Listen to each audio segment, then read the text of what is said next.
¿Qué tal, amigas y amigos de la televisión? Una semana más con ustedes en este tiempo post-pasión y en cierto modo también en lo que respecta a nuestro credo cristiano y católico después de la resurrección. Antes, si les parece, quisiera hacer mención, porque estamos en tiempo de pandemia y se habla de la labor ingente que hacen los funcionarios, los maestros, el personal sanitario, los guardias, la policía. He tenido una experiencia que quiero brevemente contar y agradecer. Como saben ustedes, recién llego de Argentina, pero para ir tuve una serie de problemas.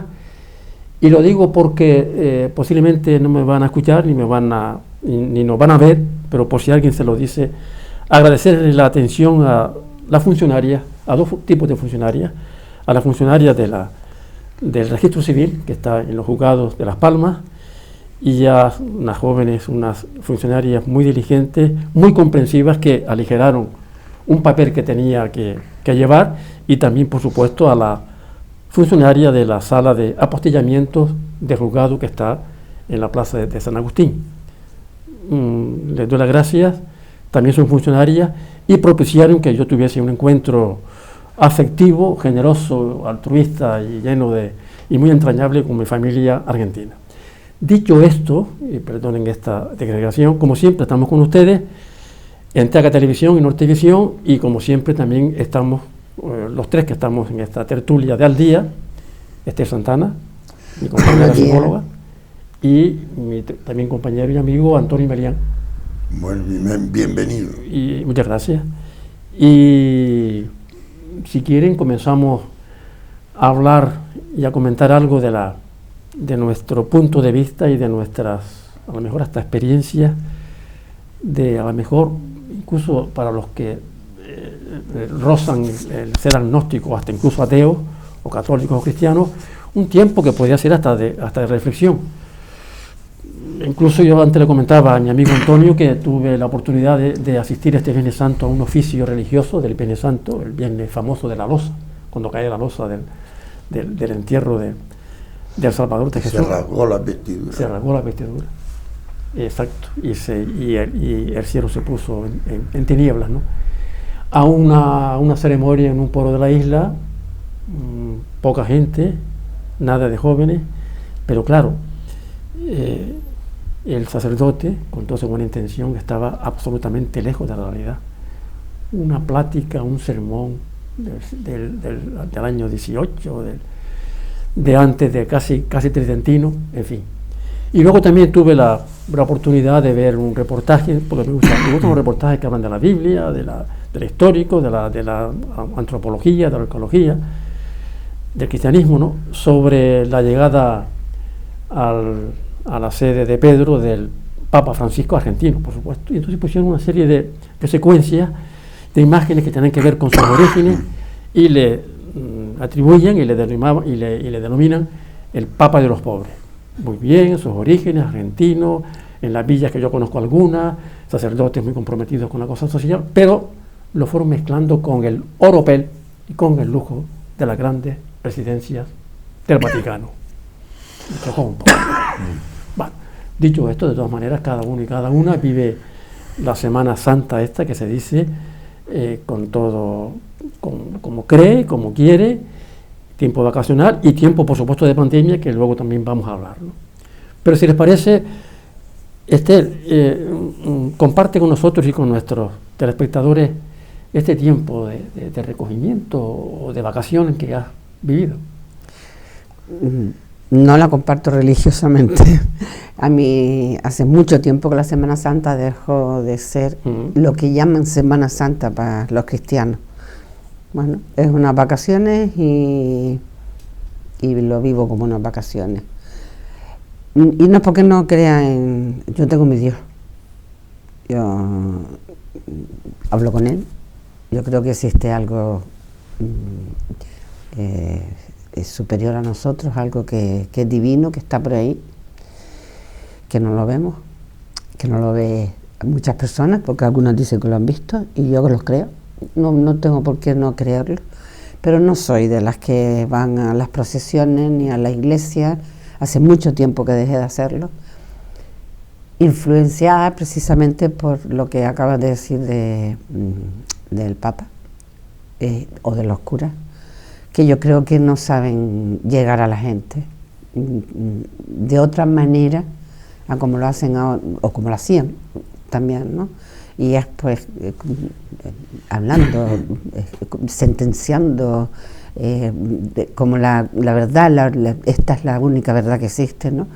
Entonces a mí como que me alejó un poco el tema de esa religión, que la veo un poco, y respeto a los religiosos, o sea, respeto al que quiera ir a las procesiones, a las que les guste, a lo que disfrute, y sin embargo me encanta la historia, me encanta leer sobre Jesús, me encanta, o sea, de verdad, y algunas películas que han puesto, a mí me gusta muchísimo verlas, porque además me meto en el tema y pienso que sí que existió, como existió Cleopatra y como existió Nerón. Sí, y existió ese personaje que fue un defensor de los pobres y un defensor de la injusticia, y probablemente fue crucificado. Por eso. Pero después, yo no sé, bueno, habría que hablar mucho sobre eso. Ya. Los hombres cambiaron la historia para beneficio de ellos. Es mi pensamiento, que yo creo que los hombres cambiaron, de hecho... La Iglesia es un Estado. Se convirtió en un Estado. Sí, y escribieron pues lo que ellos querían para dominar al pueblo, para atraer al pueblo y para conquistar al pueblo. Pero claro, es mi humilde opinión, y bueno, así he vivido yo la Semana Santa, una semana, o unas vacaciones, una semana de no hacer nada. Y ahora con la pandemia, pues menos todavía. Menos todavía, ¿verdad? Tú tienes experiencia personal. No, creo que lo que estás preguntando es la vivencia personal de claro. Esta Semana Santa tan especial. Claro. ¿No? Yo, como tú, me voy a las raíces, me voy a los orígenes. Y tengo por costumbre, por pandemia o sin ella, a diario buscar, cuando se cruzan los mensajes, por ejemplo, San Mateo, San Juan, San Lucas, San Juan, sobre la pasión. Y me encanta leerlo despacio, me encanta ponerme en ese lugar, en ese sitio, meterme en el corazón de la gente que está en el entorno, meterme en el círculo de los sin corazón, que también los había, de los oportunistas. Es decir, cuando ya se le denuncia como rey a Jesús, dice, pero si es vuestro rey, allá ustedes. No tenemos más rey que el César. Cuando odiaban profundamente al César, y toda la organización teocrática de Israel era echar a los romanos y ser libres, que me parecía muy bien, me parece muy bien. Entonces, meterme en ese mundo, descubrir, sufrir, me lo paso mal, sobre todo cuando se está aproximando todas aquellas humillaciones, la toma del preso en un momento primero caen en tierra. Debía tener Jesús una voz poderosa o un poder especial, que caen en tierra, y la segunda embestida lo cogen y lo maltratan. O sea, como es verdad que el Evangelio dice San Juan, me parece, o Lucas, tantas cosas ocurrieron en la vida de Jesús que de haberse escrito literalmente no cabría en un espacio inmenso, ¿no? Entonces, evidentemente, esa vivencia a mí me encanta, la vivo, la introduzco en mi ser, me paro mucho, que los psicólogos, psiquiatras sobre todo, estudian el tema de sudar sangre, ¿no? A tal punto llega la angustia que se te rompen los capilares. Uh-huh. Parece ser que en la historia ha habido casos muy específicos y tal, pero que Jesús se dio el caso, ¿no?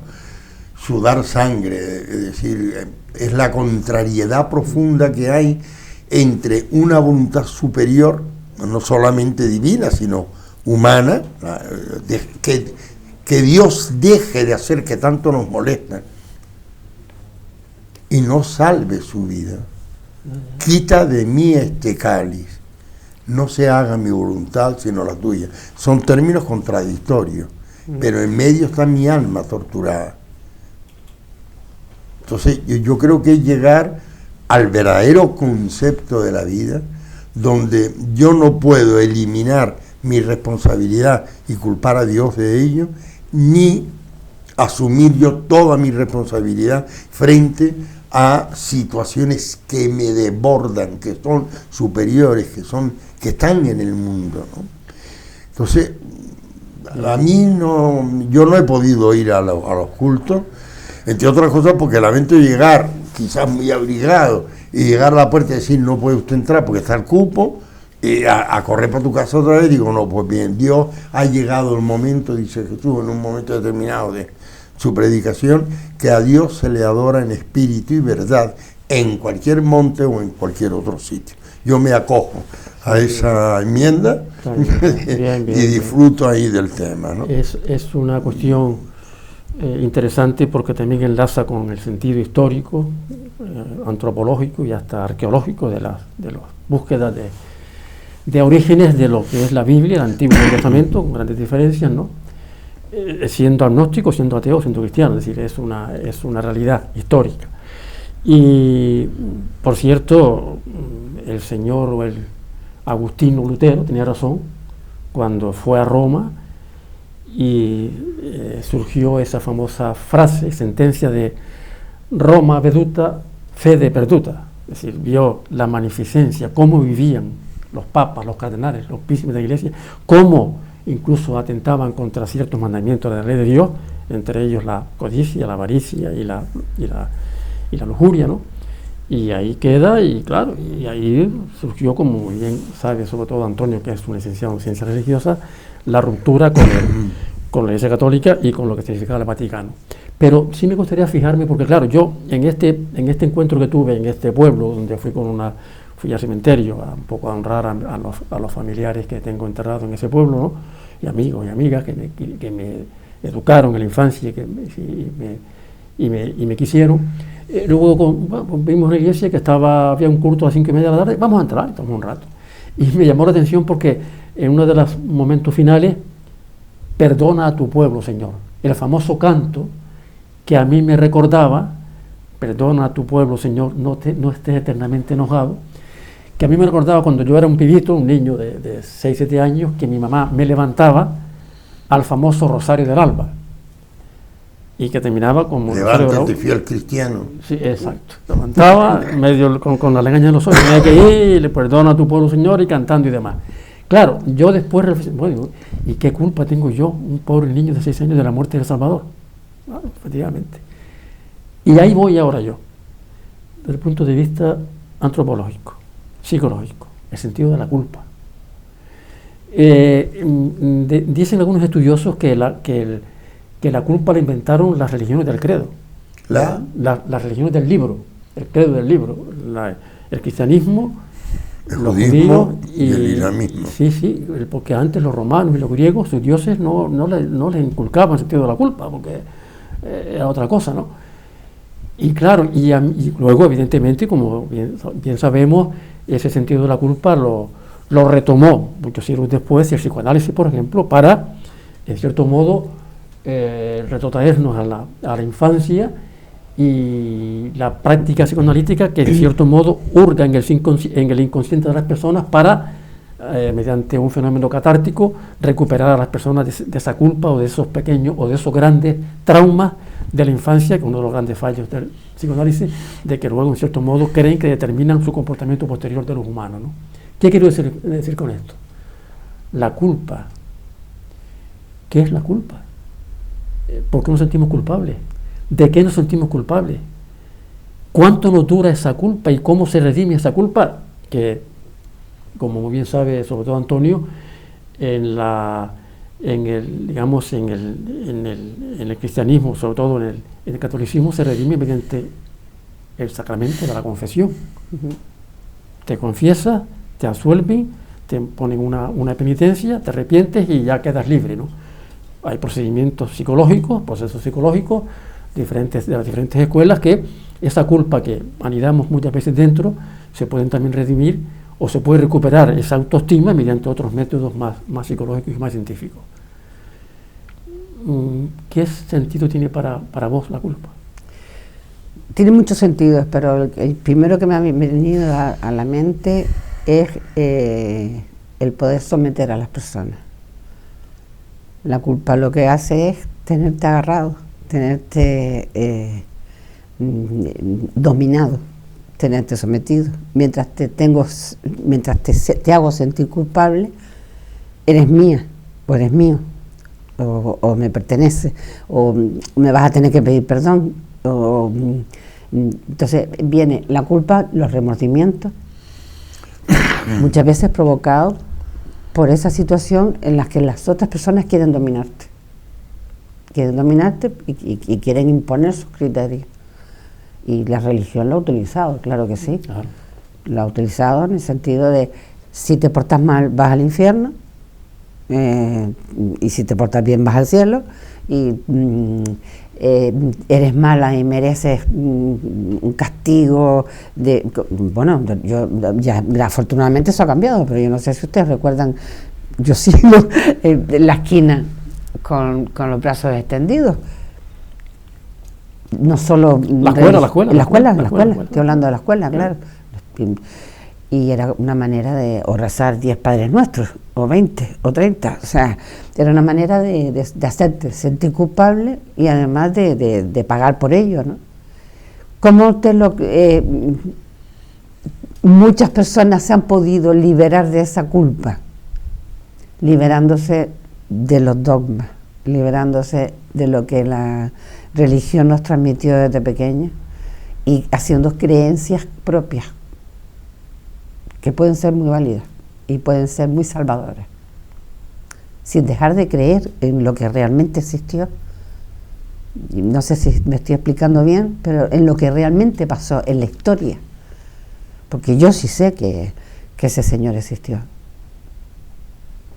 pero no de la manera como me lo hicieron vivir, que fue con el miedo, con el temor, con el miedo a la muerte. El miedo a la muerte viene de ahí, viene también de ahí.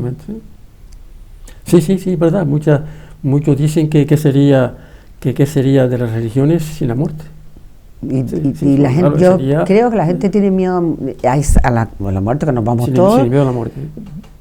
Por lo que nos va a esperar, lo que nos viene después, porque todos creemos en lo que nos han dicho. Claro, es el nerviosismo de la víspera del examen. Claro. Pero que este examen es trascendental, tal como lo presento. Interesante ese punto de vista. Porque yo, de todas maneras, busco en el Evangelio, vuelvo otra vez a mi fuente. A su fuente, sí. Claro. Y me encuentro con una dicotomía. Es decir, la primera es que Jesús, seguido de como cultura, jamás impone. Habla de si quieres. Si quiere, vete y haz lo mismo. Si quiere, y sígueme. Tú, sígueme. Y entonces se queda mirando, si da el paso adelante, ha dicho sí, si se queda quieto, no ha dicho no. Las parábolas. Sí. Las parábolas del que se va y luego vuelve y crea la envidia en un hermano que nunca se fue y que siempre trabajó, y que el padre concilia, fue el primer padre mediador que aparece en el Evangelio. Hay una libertad de los hijos de Dios, que así se llaman. Hay una libertad de creer en un Dios bueno, en un Dios bondadoso, en un Dios que comprende, que entiende, que sabe que somos así, que nos creó a su imagen y semejanza, pero una imagen pálida y una semejanza irreconocible. Desde el punto de vista humano y de miseria humana y tal, pero desde el punto de vista de persona que crece en la vida, es lo más próximo entonces, efectivamente, vamos a hacer una pequeña pausa porque nos piden que hagamos un alto. Perfecto. algunos mensajes publicitarios y seguimos enseguida con ustedes. Hasta ahora. Muy bien.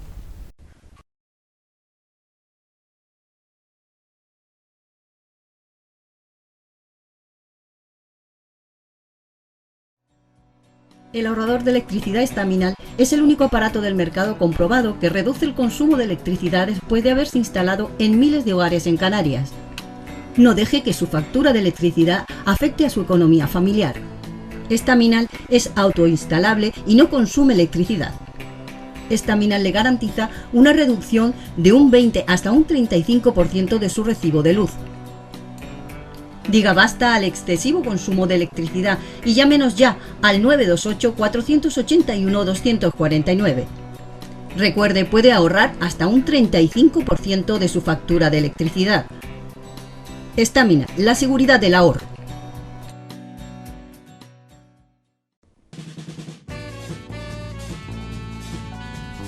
El ahorrador de electricidad Estaminal, tras muchos años de instalación en Canarias y ser elegido como producto del año en ahorro energético a nivel nacional, le ofrece la posibilidad de ahorrar de un 15 hasta un 35% de su consumo en su factura de electricidad.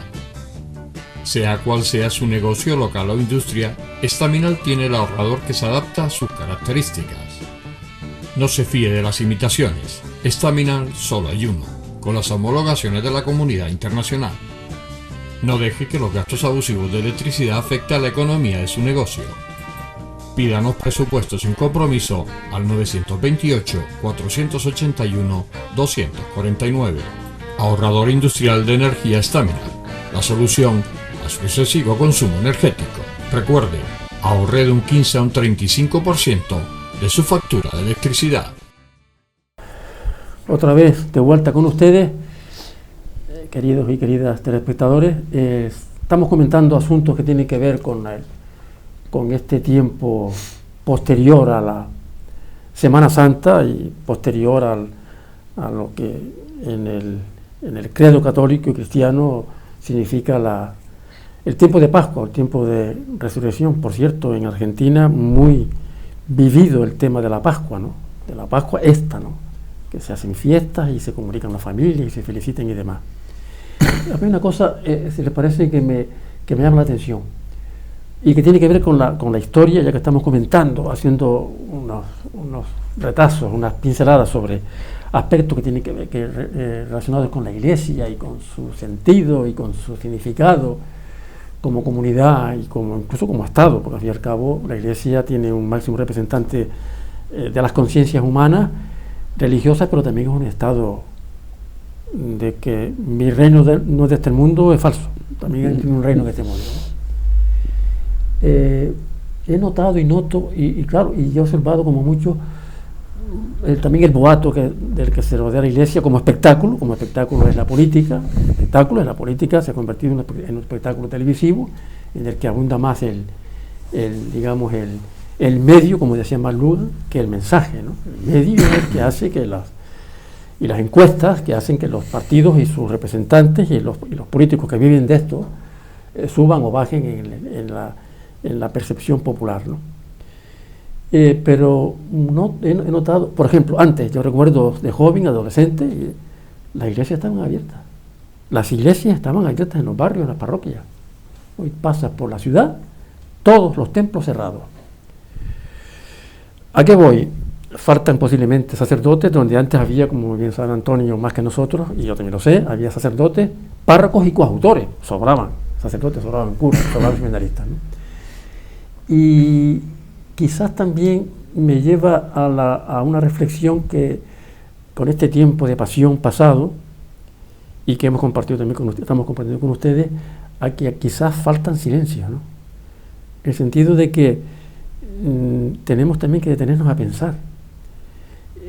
Pongo un ejemplo, yo lo viví, y Antonio más que yo, pues yo también estuve varios años en un seminario, de lo cual no me arrepiento, y también recibí grandes enseñanzas y grandes aprendizajes que me sirvieron después en el futuro, en el que había tiempo para meditar, para rezar, para encontrarse con uno mismo. Y lo digo incluso hoy día, ya no veo a sacerdotes, por ejemplo, sacerdotes pues orando ante el sagrario, por ejemplo, ¿no? No lo digo en el sentido de la oración en sí, sino en el sentido de la trascendencia, en el sentido de un recogimiento con uno mismo, Esther. Es decir, lo que pienso es que estamos en una historia, en un momento, en una situación de espectáculo y de impostura y de postureo general en la política, en los medios de comunicación, y no nos da tiempo, o no nos urgen, o no nos aconsejan, incluso en las escuelas. Vamos a hablar después de eso, de la nueva ley de educación, pero bueno, si hay tiempo, ¿no? A reflexionar, a tener el sentido de la introspección, a reflexionar para que del pensamiento se pase a la acción. Se me ocurre esta idea. ¿Qué te parece? Hombre, es importantísimo que una persona se encuentre consigo mismo, con su interior, con sus pensamientos, con sus sentimientos, con sus emociones. Y se puede hacer de diferentes maneras, evidentemente. Puedes ir a una iglesia da tranquilidad a mucha gente, da paz. Cuando está ese silencio. Entrar. No cuando hay misa, no cuando hay gente, sino el entrar y sentarte en un banco y estar en ese silencio, sin pensar en el sitio donde estás, sino en la paz y tranquilidad que sientes, ¿no? Puedes ir a un cementerio, a los que no les importa, porque un cementerio también, para muchas personas, en mi caso, da serenidad, da paz. Otros le dan miedo, a mí no. Puedes ir a un parque, sentarte en un parque sola. Sonido de los pájaros y de los árboles. Los pájaros, mirar los árboles, observar las flores, y incluso si hay niños y personas, poder, aunque estés, sentirte sola, pero saber que hay otros seres humanos por ahí, ¿no? Y en tu casa también puedes hacerlo. Es importantísimo. Yo creo que es lo mejor que puede ayudarte para intentar superar muchas barreras con las que sobre todo ahora con el tema de la pandemia, pero antes de la pandemia, yo no sé qué ha pasado con el ser humano, que hemos cambiado tanto. Bueno, yo creo que hemos sido siempre iguales, pero siempre esperas una mejora en el ser humano, en el que sean buenas personas, en el que te quieran, en el que el buenos días que se daba antiguamente, pero las prisas de hoy, la vida que llevamos tan acelerada, ya no nos hacen ver así como dos personas que nos estamos encontrando, sino que todo es corriendo, todo es, tengo prisa, tengo que llegar al trabajo, tengo que cuidar a los niños, tengo que vigilar a mi madre, tengo que, y entonces no tienes momento para, me voy a sentar para tener y voy, o sea, voy a pensar en mí. Antonio, y vos que tienes mucha experiencia en este tipo de cuestiones, en cierto modo más que nosotros, ¿no? Digamos, incluso en el ánimo de la Iglesia y sus ministros, por decirlo de alguna forma, o sus sacerdotes, o su clero y demás, se está olvidando el tiempo, que también son personas que influyen en la población y que pueden dar también mensajes de tranquilidad y de superación, ¿no? Se está olvidando la reflexión, la introspección, lo que se llamaba antes la revisión de vida, por la mucha acción. No, la liturgia, que es lo que une en el culto a todas las iglesias católicas en todo el mundo, por pequeñita que sea la aldea, todos tienen un libro y tienen unas instrucciones muy concretas de cómo se celebra la misa. Uno de los conflictos que yo tuve muy fuerte con el obispo fue que en medio de la misa se hacía una asamblea de barrio y continuaba la misa, pidiéndole a Dios fuerza, dándole gracias, pidiendo el perdón. Era público, la petición de perdón. Obligatorio no, nunca había nada obligatorio, pero pidamos perdón al Señor de nuestros pecados, nuestros fallos. Yo recuerdo que de repente Juanita Santana, si me está oyendo que perdone su nombre, le pide perdón a Fermín por haberse enfadado con él y porque permitía que los niños, todavía tierno el cemento que se había puesto en la plaza, jugara al balón allí. Dice, no, yo te pido, el que te tiene que pedir perdón soy yo, porque efectivamente fue una majadería mía y hubo que repasar el piso por permitir que los niños entraran antes de... Eso y un montón de cosas más del calado del diario, de pisar al otro, de empujar al otro sin querer y pedir perdón. Estaba llena la Eucaristía, aquello tenía sentido. La gracias a Dios, porque gracias a la unión del pueblo se iban consiguiendo cosas para el barrio, era imperativo, se sentía y se vivía. La comunión significaba no solamente recibir un premio, sino a la vez una fuerza para continuar. Estaba todo engarzado. ¿Dónde estaba la liturgia? Y entonces eso es imperdonable. Entonces, ¿a qué te lleva la liturgia? La liturgia son unos hechos sucesivos, idénticos e iguales, independientemente de los sentimientos que la gente pueda tener.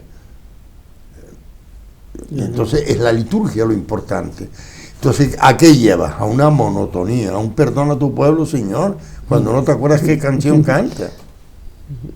Entonces, esto ya. Pero yo quería terminar el pensamiento, que es curioso como Jesús, que era tremendamente voluntarista, es decir, si quieres, haz esto, si quieres, haz lo otro. ¿Qué harías tú con tal esto, aquello y lo otro? Pues vete y haz lo mismo. Si quieres, evidentemente, lo ahorra, pero no hay una orden. Solamente hay una indignación cuando de los niños se trata y cuando del dinero, de la malversación, del colocar el dinero por encima de cualquier otro valor. Ahí perdía los nervios. Vale más que se corte una mano, cualquiera que toque a un niño para hacerle daño, ay de él, vale más haber nacido blanco o que se corte manco o que se corte una mano. Es decir, qué duro con los mercaderes del templo, con la hipocresía. Ay, ustedes hipócritas y fariseos, esa palabra era más dura que el decir hoy lo que se dice de HP a todo el mundo, ¿no? Era más dura esa frase, ¿no? Vale más que lo hubiera dicho lo otro. Entonces, el pensamiento cristiano es evidente. El pensamiento que viene de Cristo es evidente. La libertad es evidente. La libertad que tú tienes y que tiene el otro.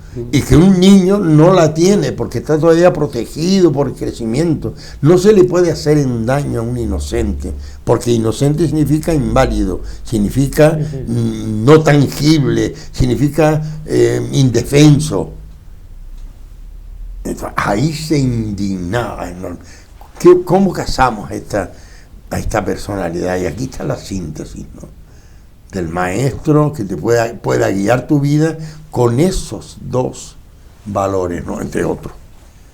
Sí, sí. Entonces yo quería dejar claro esto que tú dices, y la pregunta que te estaba diciendo la simplifico. Sí. Es una liturgia vacía de contenido, una liturgia que procede de la época medieval, vacía de contenido, que vaya por donde vaya el mundo, vaya por donde vaya tu barrio, la liturgia es la misma, inflexible. Si hay que cantar aleluya, bueno, después está la muerte. La muerte es el examen anterior a la vida, dicen los temerosos de Dios. Los temerosos de Dios. Por el temor y por el chantaje se acapara las voluntades de la gente. Es decir, ¿cómo es posible que un dictador y su séquito, que son el 15% de la población, dominen a una población? ¿A qué se debe? Al terror, al miedo, a los escarmientos, a los fusilamientos, a los ahorcamientos. Entonces el pueblo se apacigua, no sé a qué. Sí, incluso Tú hablabas ahora mismo de la asamblea. Justamente, eclesia significa asamblea. Eclesia significa Entonces, asamblea. claro, por ejemplo, yendo un poco al terreno que antes también apuntaba Esther, claro, lo que es un poco inaudito es que esa asamblea, es decir, el Papa, lo eligen los príncipes de la Iglesia. ¿Por qué no lo eligen los obispos? Por ejemplo, es decir, democráticamente hablando, entonces los elige un reducto privilegiado que vive en el Estado Vaticano, que todavía se llama príncipe de la Iglesia, cardenal. Déjame decirte algo. Dígame, Ese mismo príncipe de la Iglesia, cuando reza en la liturgia, me indignum servum tuum. Yo por mí, rezo por mí, indigno siervo tuyo. ¿Qué sentido tiene eso para casarlo con el boato? Mera instrucción, mero ceremonia, mera liturgia. No hay un efluvio interior, que es el que Cristo aporta y el que Cristo mueve. ¿Dónde vive el Señor? Ven y lo verán. Espectáculo.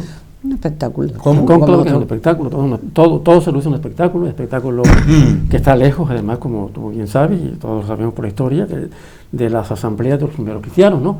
Que es el cristianismo primitivo, solidario, cooperador, sencillo, y que San Pablo decía que el que está bien vive de la Iglesia, que los presbíteros también vivan de la Iglesia, de la limosna, claro, evidentemente, como tú también apuntabas, esto después se convirtió en un Estado, porque hay que ver la historia de los papas, una cosa, o sea, un auténtico horror general, ¿no? Claro, la cosa se ha abrido menos, ¿no?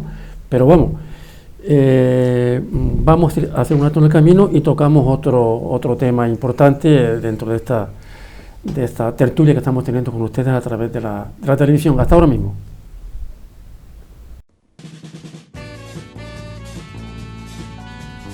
El ahorrador de electricidad Staminal, tras muchos años de instalación en Canarias y ser elegido como producto del año en ahorro energético a nivel nacional, le ofrece la posibilidad de ahorrar de un 15 hasta un 35% de su consumo en su factura de electricidad.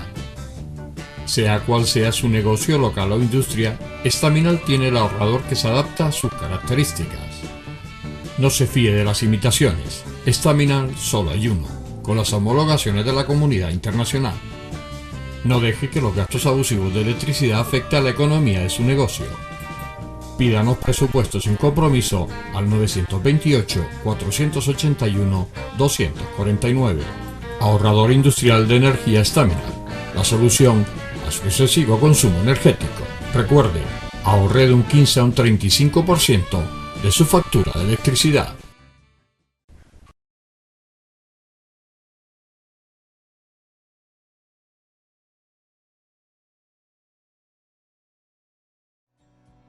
El ahorrador de electricidad Staminal es el único aparato del mercado comprobado que reduce el consumo de electricidad después de haberse instalado en miles de hogares en Canarias.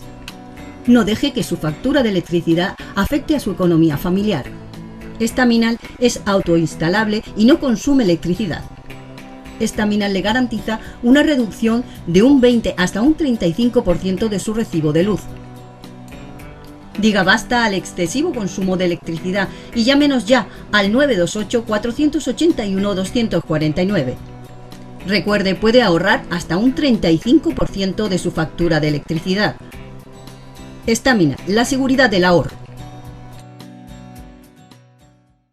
Después de estos momentos de descanso, estamos siguiendo conversando con ustedes, si les parece, y respecto a lo que estamos tocando, un tema que venía a cuento y está relacionado con el tiempo pasado de la Cuaresma y de la Pasión y de la Resurrección desde el punto de vista de lo cultural, porque estamos instalados en una cultura evidentemente cristiana y católica con todos sus aditamentos y todos sus resabios también, por supuesto, ¿no? Y Antonio quería hacer una precisión. No, yo quería terminar el pensamiento, pensar que la Iglesia es de lo que nos hemos ocupado como defecto, es simplismo. Es decir, la Iglesia tiene un valor en la sociedad de no dejar a nadie atrás, sobre todo las misiones, sobre todo pueblos pobres donde abunda la comida, es curioso, Sudamérica está ahí, es decir, dice, llega a un pueblo pobre que viven en cabañas y te invitan a comer, seas 13, seas 15, y te invitan a comer y hay comida, y la hay en abundancia.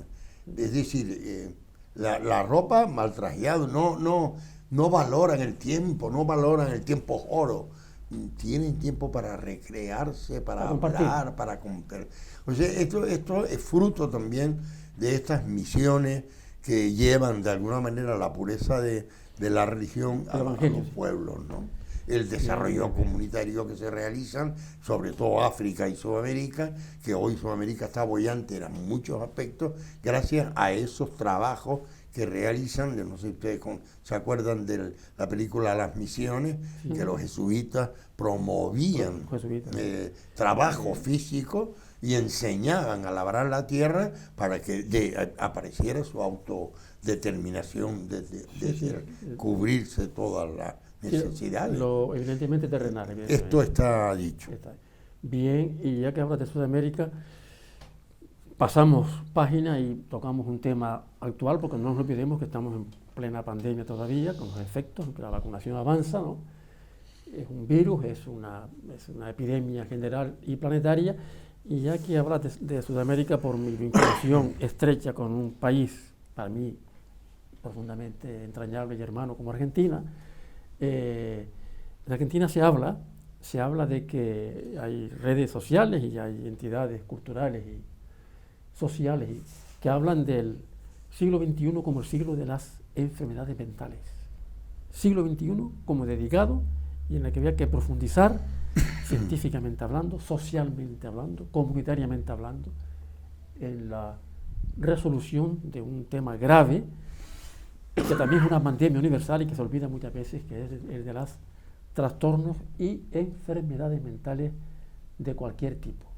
De hecho, hay también una sentencia, una especie de eslogan, que hablan de depresión y suicidio como la pandemia de la juventud. También se dice y se habla de eso, y he sido testigo y lo he compartido con algunas personas y con unos colegas en Buenos Aires, ¿no? ¿Y por qué digo esto? Porque estamos en pandemia, porque tenemos que ocuparnos de esto, porque no olvidemos que en estos últimos meses y en este año, incluso en el Estado español, diariamente se ha estrellado un avión con 150 o 200 pasajeros, que son los que mueren diariamente por la pandemia. La comparación parece que es absurda, pero es real. ¿Qué estaríamos diciendo si cada día estuviéramos contemplando la catástrofe aérea en la que mueren 120 personas? A mayor abundamiento y para mayor infortunio, la relegación, el olvido, el desafecto que se ha tenido con la tercera o cuarta edad, con los mayores en residencia que están muriendo y que la gente no le da, no ha calado en la conciencia de los ciudadanos, entre otras cosas por la nefasta gestión a veces de los políticos. No lo digo en el sentido sino en el sentido del olvido y de ¿qué estaremos diciendo si en vez de 140 ancianos o de miles de ancianos que han muerto en residencia hubiesen sido niños? Tenemos que en el cielo. O sea, estamos entonces, no podemos olvidar que estamos en pandemia y estamos ya en las puertas de los efectos o de las consecuencias o de las secuelas que esta pandemia está dejando en las poblaciones y sobre todo en la gente más indefensa o más proclive a que se lo olvide o con menos recursos. Por ejemplo, y ya seguimos, si quieren, avanzando, la pandemia, un efecto psicológico es, por ejemplo, que produce intranquilidad, que produce ansiedad en las personas, que produce trastornos cognitivos como consecuencia que produce trastornos en la memoria, también como consecuencia evidentemente de la pandemia, y que uno de los recursos que se ha estipulado, que se ha implementado en la sociedad para combatirla es el acudir de forma reiterada a los medicamentos, a los ansiolíticos, a los tricíclicos, a diferentes sustancias químicas que nos metemos o que se introducen o que se inyectan en el cerebro para combatir estados emocionales y estados de ánimo. Y yo siempre afirmo que los estados emocionales o los problemas emocionales, si son emocionales puros, no orgánicos, no se meten, sino que se procesan, se elaboran y se tratan. Esta es mi impresión para comenzar y para seguir, no sé si en este programa o en otro, hablando de las diferentes secuelas o consecuencias o aspectos que tienen que ver con la pandemia. Hombre, la verdad es que la pandemia nos ha hecho enfrentarnos a un enemigo que no esperábamos. Es como una guerra, pero las guerras se ven venir, y porque se ven las discusiones, se ven los problemas, pero esto de repente te lo encuentras de frente, te lo encuentras de cara. ¿Por qué? Porque no nos avisaron, porque no nos advirtieron, porque no fueron capaces de decirnos, cuidado, que puede pasar esto. Pues yo creo que lo sabían. Yo creo que determinadas personas sabían que esto iba a ocurrir y se lo callaron. ¿Qué pasa? Que de repente te encuentras con un enemigo que no sabes nada de él, y además un enemigo invisible con el que al que no puedes enfrentarte, porque si yo tengo un problema contigo, yo lo hablo contigo, lo podemos hablar, podemos discutir o podemos arreglar el asunto, pero aquí no podemos hacer nada. Aquí nos ha llegado de repente un bicho, como le decimos, y efectivamente han muerto muchísima gente, a pesar de los negacionistas, de esos que dicen que esto todo es mentira. Seguirán muriendo, y no solo en España, es que en todos lados. Sí, imaginémonos cómo serán esos países, como puede ser África, donde no tienen ni los medios económicos, ni los medios sociales, ni los medios sanitarios que tenemos nosotros. Yo no lo quiero, a ver, lo pienso, pero digo, Dios mío, ¿cómo sería? De hecho, lo hemos visto en la cantidad de pateras que llegaron en cuestión de 2 meses. ¿Por qué? Porque tenían que huir de eso. También lo hubiésemos hecho nosotros. Pero, ¿qué es lo que nos ha ocasionado este enemigo invisible? Un miedo atroz. O sea, ¿cómo enfrentarnos a esto? ¿Cómo podemos hacerlo? Sí, nos encerramos 2 meses, cumplimos muchas órdenes, encerrados, mascarillas. Y además después vienen las incongruencias, ahora sí, ahora no. Un día te decían, no, mascarilla no, otro día te decían, mascarilla sí. Tanta información que hay en internet, en la televisión, que ya es que yo lo que aconsejo, no lo vean. Claro. No lo vean, porque uno te dicen que la mascarilla te asfixia, que te muere, que te matas, que te tal. Otros te dicen que la mascarilla protege. Entonces es no saber cómo enfrentar algo a lo que realmente no conoces, ¿no? Yo lo que he hecho es, hice los 2 meses, por supuesto, de confinamiento como todo el mundo, y salía lo que podía, porque efectivamente el bicho estaba. Pero sí es verdad que llegó un momento que dije, basta de miedo. Oh, sí. Ya no voy a tener miedo. Buena receta. Lo que voy a tener es precaución. Pero miedo no, porque no se puede vivir con miedo. Claro. Entonces, yo aconsejo a la gente, no vivas con miedo, vive con precaución. Otra mascarilla si tienes que ir a un sitio a comprar o en la calle, bueno, nos lo han obligado. O con la vacuna, si eres libre puedes ponértelo o no, pero no vivan con miedo, no te encierres en casa. Porque quien va a ganar es el enemigo y tienes que ganar tú. Y Antonio, yo sé que hemos hablado a nivel personal y tú también te cuidas, tienes precaución, yo creo que no tienes miedo, ¿no? Pero primero afirmas y acuerdas que efectivamente existe miedo y segundo, ¿cómo combatirlo? Bueno, es decir mucho, que yo no tenga miedo. Claro. Es decir mucho, soy humano también, ¿no? Lo que pasa es que, pongo un símil, estás nadando o estás con la tabla encima del mar y te encuentras una gran ola, que son las que son muy buenas, y de repente te envuelve y antes de caer contra el piso del mar, porque la ola hace esto y revierte dentro de sí, pero crea un túnel dentro. El viraje y entrar en el túnel te sigue salvando porque tienes oxígeno, porque no te viene a la cara, hasta que puedas ver con la debilidad que puede tener ahora y con la propia tabla y tu cuerpo romper y salir y ya estás fuera.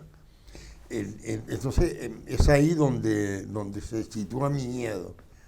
Mientras el túnel no se hunda, mientras el túnel pueda tener el momento, la zona débil para romper y salir, yo el miedo lo tengo controlado. Sigo teniendo mucho miedo controlado. Bueno, el tema es que estamos acostumbrados a las seguridades, entre comillas, porque el mundo es inseguro hace muchísimos años.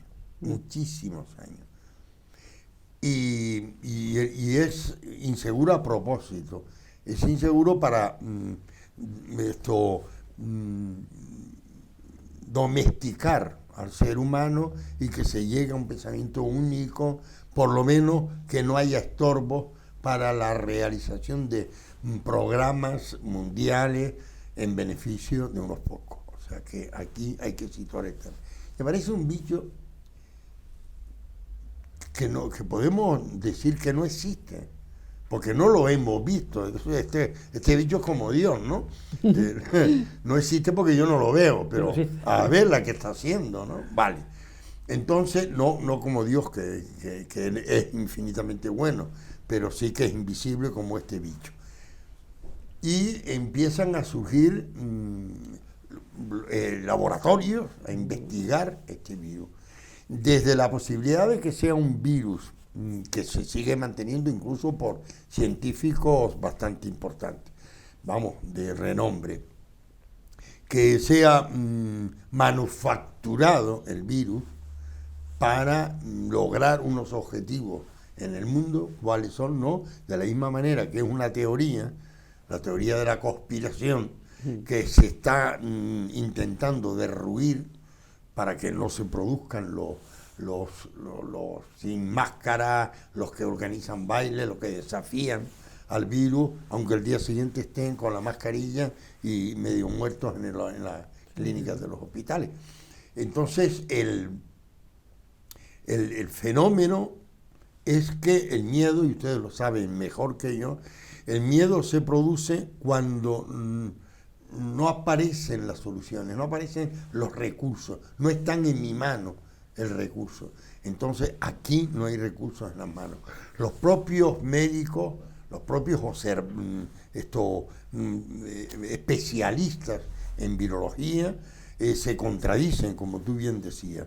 Entonces fue un error, a mi modo de ver, decir la mascarilla es importante cuando no había mascarilla.